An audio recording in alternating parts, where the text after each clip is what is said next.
गुरुर्साक्षात् परब्रह्म तस्मै श्री गुरुवे नमः। तस्मै श्री गुरुवे नमः। तस्मै श्री गुरुवे नमः। हरि ओम हरि ओम हरि ओम। डरो कर्म से, ईश्वर से नहीं डरो, कर्म से डरो।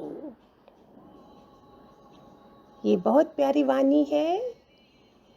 भगवान जी ने हमेशा कर्मों के ऊपर ही बताया है। तेरे कर्म प्राणी हैं, तेरे घर वाले, जिस चीज़ के साथ तुम जुड़ के आए हो वो सब इकट्ठे हुए हैं तुम्हारे घर में। अभी हम चाहते हैं अगली बार, अगले जन्म फिर दोबारा ये लोग मिले। हमें सिर्फ भगवान जी चाहिए।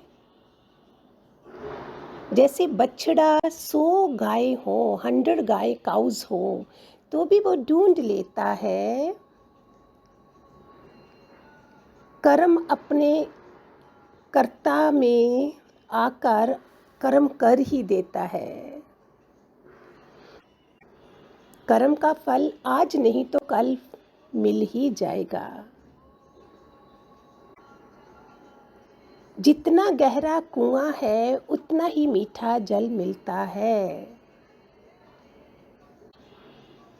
कर्म ही है जो हमको काटना है। भगवान जी ने बोला तुम कर्म काटने आई हो, बनाने नहीं आई हो। कर्म वो करें जो हम काट सकें। कर्म ऐसा हो जो कि हमारा पश्चाताप ना हो। कैसे पीछा छुड़ाएंगे हम? सत्संग में आने पर सबसे पहले हमें ये पता चलता है वो हमारे फर्ज नहीं कर्ज हैं, वो हमारे कर्म प्राणी हैं। यही तो सत्संग से पता चला ना। गुरु क्यों आता है हमारी ज़िंदगी में, कितनों को समझाता है वो। कितने लोगों को पता है कि मेरा कर्म है, कोई नहीं मानता है। मैं बड़े बड़े लोगों से, ऐसे दुखियारे लोगों से जो इतने अमीर हैं और दुखी थे, लेकिन कर्म को नहीं मानते हैं क्योंकि किसी गुरु की कृपा नहीं बरसी है। एक राजा बहुत धार्मिक था। कर्म के ऊपर ही ये कहानी है। दृष्टांत के साथ इसलिए देती हूँ कि आपकी बुद्धि और खुल जाती है, क्योंकि अभी लाइव सत्संग नहीं है तो मुश्किल हो जाता होगा ना। एक राजा धार्मिक था, संतान नहीं थी। एक मंदिर में पुजारी रखा हुआ था। उसने मंदिर बनवाया था, पुजारी रखा था, और पुजारी के प्रताप से ही उसको एक दिन एक पुत्र मिल गया। शादी हो गई और वो दोनों कमरे में सो रहे थे। रानी को नींद नहीं आ रही थी, ऐसे ऐसे भटक रही थी रात को। दीवार पर उसने एक सोने हीरे से जड़ित तलवार देखी। तलवार लेकर बेड पे ऐसे ही आ गई और उसको घुमाने लगी क्योंकि नींद नहीं आ रही थी। और घुमाते घुमाते तलवार हाथों से गिर गई और राजकुमार की गर्दन पर गई और गर्दन कट गई और वो मर गया। सुनिए ध्यान से, हम किसी को आज से ब्लेम नहीं देंगे कि इसने ऐसा क्यों करा। इस कहानी से, दृष्टांत से हमें काफ़ी क्लियरिंग्स हो जाएगी। सुबह रानी ने क्या करा, सारे लोग आ गए, मंत्री वगैरह सब आ गए, राजा भी आ गया। पूछा तलवार कैसे गिरी? बोलती मुझको नहीं मालूम। रानी ने बोला मैंने किसी को इधर जाते देखा है। वो मंदिर था ना उस तरफ, पुजारी जहाँ था। सब लोग भागे उस मंदिर की ओर। राजा भी भागा, पुजारी को पकड़ा। पुजारी को बोला तूने मेरे राजा को मारा है। रानी ने बोला है कि जहाँ से कोई गया है और तुम ही तो हो इधर। पुजारी ने बोला राजा, पुत्र तो मैंने दिया है, मैं उसको मार कैसे सकता हूँ? बोलते नहीं, रानी ने बोला है, जाते देखा है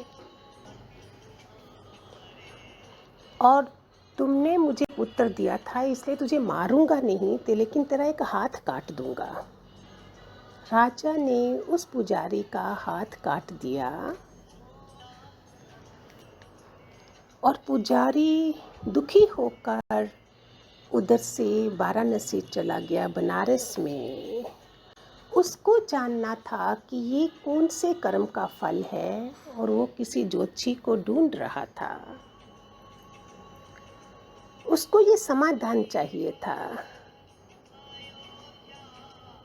वो गया, पता चल गया किसी ज्योतिषी का घर, एस्ट्रोलॉजर का घर। ढूंढते ढूंढते वो घर में नहीं था और उसकी पत्नी उसकी बहुत आलोचना कर रही थी पति के बारे में। वो ऐसा है, वो ऐसा है। ये पुजारी बाहर बैठ गया और इंतज़ार करने लगा।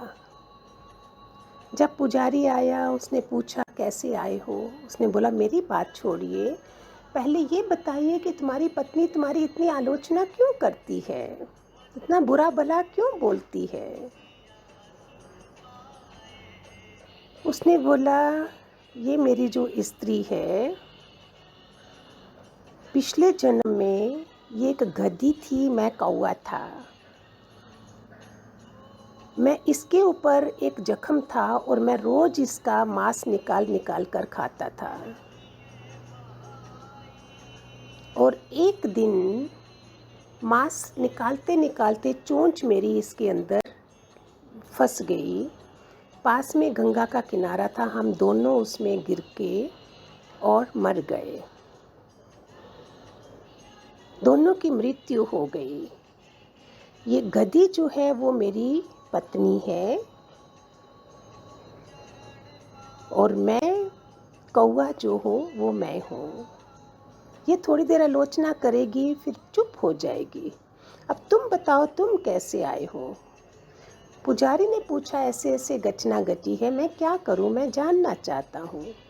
ज्योतिषी बहुत बड़ा विद्वान था। गंगा में डूब मरने से उनको ये पग जन्म मिला था, उसको ज्योतिषी का, ब्राह्मण का, वाराणसी में, और उसकी पत्नी को। देखो पुण्य फल गंगा का। इस पुजारी का पिछले जन्मों का हिसाब देखा तो उसने बोला तुम बहुत बड़े साधु ऋषि थे। एक बार एक कसाई गाय लेके जा रहा था, उसने, तुम बैठे हुए थे, ऋषि थे, तपस्या में बैठे थे। उसने पूछा मेरी गाय कहाँ गई है, तुमने हाथ से इशारा कर दिया। और उधर शेर भी था, उधर शेर ने कसाई को खा के मार दिया। अब ये जो गाय है वो राजकुमारी है, कसाई जो है वो राजकुमार है, और गलती से गर्दन कट गई, वही उसका हिसाब हुआ। और वही ऋषि जो है वो तुम हो, जिसने ये हाथ, जिसके कारण तुम्हारा ये हाथ कटा है। यही कर्म का फल है। फिर उसमें पुजारी को बहुत ठंड पड़ गई, नहीं तो वो बहुत नाराज़ था कि मेरे साथ ऐसा क्यों हुआ। हम खुद को देखें कि कैसे हैं हमारे कर्म, कैसे होते हैं। वो हिसाब देना देना देना ही पड़ेगा। लॉ ऑफ कर्माज है ही है, चाहे छोटा चाहे बड़ा। आप सुनना नहीं खाली, उस पर हम सुजाग रहें। हमने बहुत सत्संग में भी सुना, लेकिन फिर भूल जाते थे, फिर बुराई कर देते, फिर ये करते, अपने पे मेहनत नहीं करते हैं।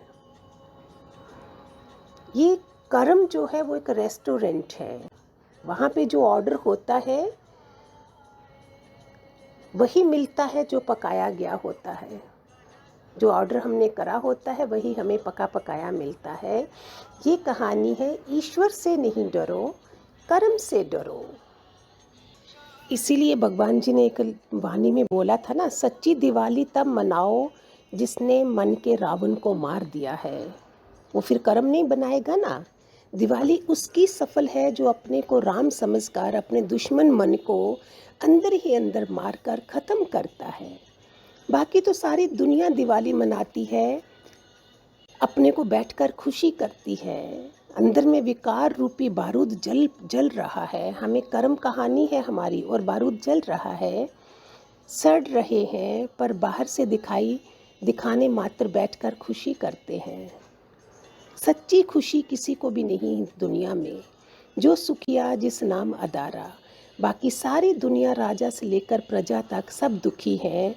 तुम ये सच्ची समझ सबको देते जाओ। भगवान जी के ज्ञान में हमेशा बोला ये सच्ची समझ सबको देते जाओ। जिनको तुमने प्रेम किया है वे तुम्हारे शुक्राने भूल नहीं सकेंगे। निष्काम प्यार का बीज कभी नाश नहीं होता है। गुरु आके हमें ये देता है, दृष्टांत देता है, वानियाँ देता है, कहानी बताता है कि कैसे कैसे तुमको जीना है। अभी जो तुमने पहले कर्म करे थे अभी उनको डिलीट करना है हमने। उनके लिए हमने बहुत अच्छी वाइब्रेशंस रखनी है, प्रलय कर देनी है अपनी अंदर की दुनिया की। जो दुनिया हमारे अंदर घुस आई है, हर एक को अपनी प्रलय करे कि मैं हूँ ही नहीं, ना ही कोई मेरा है ही भगवान, है ही भगवान, है ही भगवान। अंदर से कचरा निकालो तो तुम्हारे दिल में मैं बैठा ही हूँ।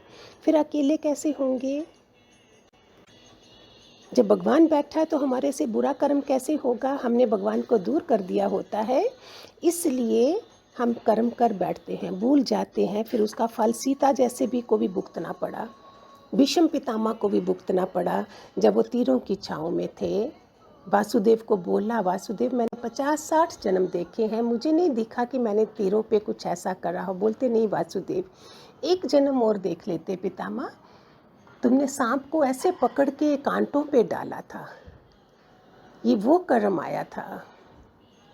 और सीता को उसने तोता तोती की कहानी बताते हैं, बिछुड़ दिया था, प्रेग्नेंट थी वो, ऐसे ही प्रेग्नेंट होके सीता बिछुड़ी थी। जब देवी देवता भी नहीं रह सके हैं, एक बार मैंने सुना था इंद्र का राज 11 बार हो चुका था और आज एक आधी टांग खड़ी करके भिखारी बन के मांग रहा था। किसने बोला 11 बार इंद्र रह चुका है। सोचिए हम कितने भाग्यशाली हैं कि भगवान जी ने हमको सारी चीज़ों से निकाल दिया है, फिर भी हम जकड़े हुए हैं क्योंकि हम परहेज नहीं करते हैं दुनिया वालों से। संग भी रखो, सत्य का रखो, उधर थोड़ा रोल निभा के फिर अपने में आ जाओ, फिर देखो। और जो जिनके साथ रह रहे हैं उनसे खाली माफ़ियाँ मांग कर हमने अपना हिसाब पूरा करना है, खुशहाली लानी है, नहीं तो रहेंगे कैसे? मैंने पहले भी बोला था 2021 की जो न्यू ईयर की वाणी बनाई थी कि मैं जिनके साथ मुझे रहना है उनके 99 गुण अवगुण होंगे, एक गुण अच्छा होगा, मैं उसको देख के चलूँगी, तभी हम जी सकेंगे घर में। उसका पॉजिटिव, भगवान जी बोलते उसका गुण देखो देवरानी का, जेठानी का, तो तुम खुशहाली से जी सकोगी। नहीं तो विकार तो निकालते जाओगे तो करोड़ों जन्मों से हम विकारी तो आए थे जब तक हमें भगवान जी नहीं मिले। सो ईश्वर से नहीं डरो, कर्म से डरो। बहुत प्यारा ज्ञान है, मोक्ष पाने वाला ज्ञान है, निर्वाण पद वाला है। और हम देरी कहाँ कर रहे हैं? क्योंकि अपने अंदर का खुशी में नहीं बैठे हैं। बाहरी दुनिया 10 मिनट 10% है, 90% खेल सब अंदर से है। एकांत प्यारा लगना चाहिए। हरि ओम, हरि ओम। खूब सारे आशीर्वाद। God bless.